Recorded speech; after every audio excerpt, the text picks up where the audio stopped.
This version of Chinese poker, we're going to show deuce to 7 in the middle, which is putting your worst hand in the middle, and the worst hand in the middle wins.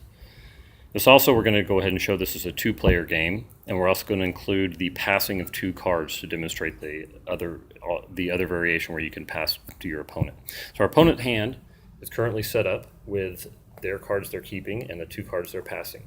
Let's go ahead and take a look at our hand and see which ones we want to keep and which ones we want to pass. At initial glance, it looks like we have 3 jacks, and if we have another pair, that could be good for us having a full house in the back. It doesn't look like at this point we have another pair, but there's a good chance that we'll get one on a pass. So let's assume that that's going to happen. Otherwise, we could put a straight in the back. So let's see what we want to do with our deuce to 7 in the middle hand, which we've got a pretty good 8 high there. So we'll go ahead and keep the cards. Well, let's see. We'll go ahead and pass the 9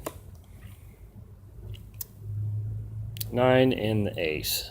It's not likely they're going to pass us either one of those. All right, so we'll go ahead and pass our 2 cards to our opponent, and we'll collect our 2 cards. And we have accumulated a pair, so we can get this pair of 8s to make our full house in the back. Our deuce to 7 in the middle hand is going to be a 10 high, which isn't as good as we had before, but it's still pretty good. And then a king high on top. So let's see what our opponent is going to do.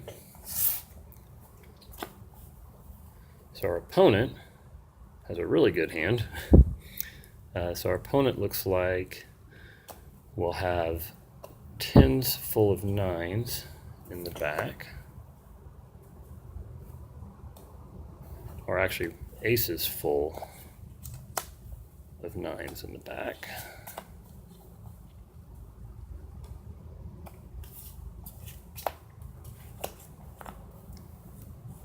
And is going to have a middle hand with 9 high and 3 10s up top, which is actually a fantastic hand. So when we compare these, they're going to beat us up top with trip 10s versus the king high. Then our middle hands, we're going to lose with a 10 high to a 9 high. So the 9 high is the worst hand and actually wins that one as well. And then they have a full house, aces full of 9s, and we have a full house of jacks full of 8s and lose that as well. And that is how you play deuce to 7 in the middle and how you pass 2 cards.